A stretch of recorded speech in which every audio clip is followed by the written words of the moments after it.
First, welcome to our deep dive on the safety-first approach to money when your career and geography are in flux. In this video, we'll focus on preserving capital and maintaining liquidity so you can navigate unpredictable years with confidence. We'll unpack timelines, cash cushions, and where to park your savings for stability, not speculation. By the end, you'll have a practical, step-by-step plan tailored to short and medium horizons. Next, here's our agenda. We'll begin with why liquidity must lead when your timeline is 2 to 6 years. Then we'll quantify how much cash to hold, followed by where to park it, high-yield savings versus money market funds. After that, we'll discuss international move strategy, then convert everything into a step-by-step action plan. Finally, we'll test your understanding with quick quizzes. Before we proceed, a quick disclaimer. This content is educational and does not constitute financial, tax, or legal advice. Yields, banking terms, and fund details can change, sometimes rapidly, and may vary by country. You should do your own research, confirm details with your institutions, and consult a qualified professional for your specific situation. Now, let's set the tone with the hard truth. Your financial instruments must reflect your timeline. If you'll need money within 5 years for relocation, job gaps, or emergencies, then short-term volatility is unacceptable. In these conditions, the priority must be capital preservation and immediate access, not chasing market returns. Moving on, here's why liquidity outranks returns. A 2 to 6 year horizon is not long-term. It's a period where market drawdowns can materially intersect with employment risk. If you're forced to sell during a downturn, you lock in losses at the worst time. Liquidity preserves your options, enabling relocation, upskilling, or taking a bridge role. Therefore, emphasize accounts with same-day or next-day access. Keep the formula in mind. Safety net equals 6 to 12 months of core expenses, plus relocation costs, and a contingency buffer. Next, this decision tree visualizes how to match your money to your time horizon.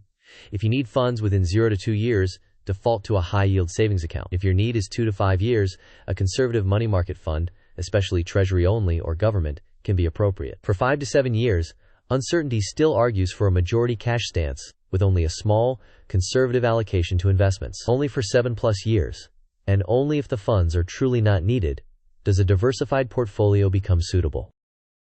After that, quantify your cushion. First, hold a dedicated relocation reserve, often $10,000 to $15,000, adjusted for your city and visa requirements. Second, keep an emergency fund covering 6 to 12 months of core expenses. Third, include a buffer of 10 to 20% to absorb surprises such as deposits, visa processing delays, or temporary housing. Use the formula. Target cash equals relocation costs plus 6 to 12 times monthly expenses plus the buffer. For example, $12,000 for relocation, 9 months times $3,000 in expenses, and a 15% buffer sums to roughly $45,000. Furthermore, here is an illustrative table to translate your plan into numbers. We list core monthly categories, multiply by the number of months to cover, then add a separate relocation reserve and a percentage buffer. The totals help you evaluate whether your current savings meet the target or if you need to adjust spending, earn more income, or extend your timeline. Now let's place your cash. High-yield savings accounts are generally FDIC or NCUA insured up to statutory limits and provide convenient access. Money market funds are not FDIC insured, but Treasury-only or government funds can offer high liquidity and low credit risk. Always verify current yields, withdrawal policies, settlement timing, and any fees. Keep it simple and avoid products with lockups or complex risk exposures during unstable phases. Finally, consider the tax treatment of yields, as it can change your net return. Meanwhile, here's a side-by-side comparison. High-yield savings accounts typically provide deposit insurance up to statutory limits and very easy access, which is ideal for paying monthly bills or covering emergencies. Their rates can be reduced when interest environments change. Money market funds, especially Treasury-only or government varieties, can offer competitive yields and fast liquidity, though they are not FDIC insured, and operate through brokerages with settlement conventions you must confirm. Choose based on your tolerance for operational complexity and your need for instant access. Additionally, this pie chart provides a conceptual allocation. Half the funds support emergency and living expenses. 20% is set aside for relocation. Another 20% covers a general buffer and short-term obligations. Only 10% is earmarked for long-term investments, and only if the money is truly spare and can remain untouched for 7 years or more. Now, a quick knowledge check. The question is, you will need a portion of your savings within 3 years for a possible international move. Which home for that money best aligns with a safety-first approach? The options are A, a diversified stock index fund, B, a high-yield savings account or treasury-focused money market fund, C, individual growth stocks, and D, crypto assets. You may pause the video now to consider the answer. We will discuss the answer in the next section of the video. The correct answer is B. With a 3-year horizon, capital preservation and liquidity should take precedence over return maximization. High-yield savings, or conservative, treasury-focused money market funds are more appropriate than equities or speculative assets. Next, let's discuss the strategy behind a lower-paying international move.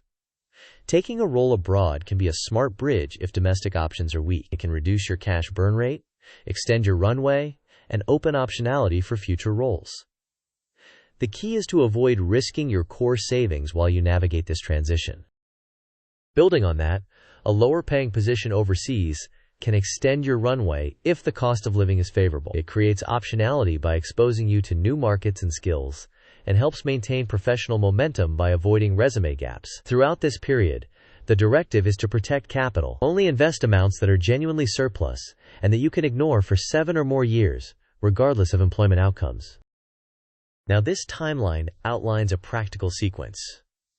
In the first 0 to 3 months, build your immediate cash cushion and finalize the relocation plan. From 3 to 6 months, secure housing, stabilize your income, and confirm insurance and banking access. Between 6 and 12 months, optimize your taxes, refine your budget, and pressure test your emergency coverage. Finally, at 12 to 24 months, reassess your horizon and consider a small, long-term investment allocation only if surplus remains. To translate everything into action, start by calculating your monthly burn rate. Then set your target using relocation costs, plus 6 to 12 times expenses, plus a 10 to 20% buffer. Next, open or optimize your high-yield savings and shortlist conservative, treasury-focused money market funds. Segregate your accounts for clarity, separating bills, emergency, relocation, and buffer funds. Automate contributions and temporarily reduce discretionary spending. Confirm operational details such as transfer times, brokerage settlement schedules, and overseas banking access. Finally, reassess quarterly and only invest surplus funds that you can genuinely leave untouched for 7 or more years. Next quiz time. If your monthly expenses are $3,000 and your relocation cost is $12,000, what is a reasonable minimum cash target using 6 months of expenses plus relocation, ignoring any buffer? The options are A, $12,000, B, $30,000, C, $60,000, and D, invest it all because markets go up long term. You may pause the video now to consider the answer. We will review the solution in the next section. The correct answer is B, $30,000.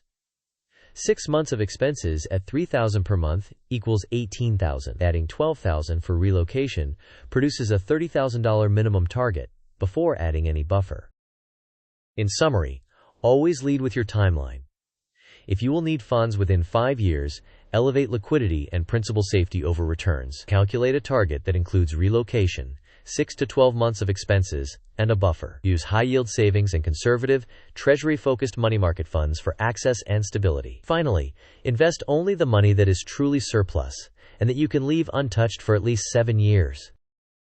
To wrap up, remember that a safety-first approach is not pessimistic, it is strategic. Liquidity buys you optionality when life and work are unstable. Consider modest, patient investing only after your cash foundation is solid. Finally, revisit your plan every quarter and after any major life or job change. Finally, thanks for watching. If this video served you, please like it, share it with someone navigating a move or career pivot, and subscribe for more content on money in motion and practical financial stability. In the comments, tell us your timeline, your biggest relocation concern, and how you're structuring your safety net.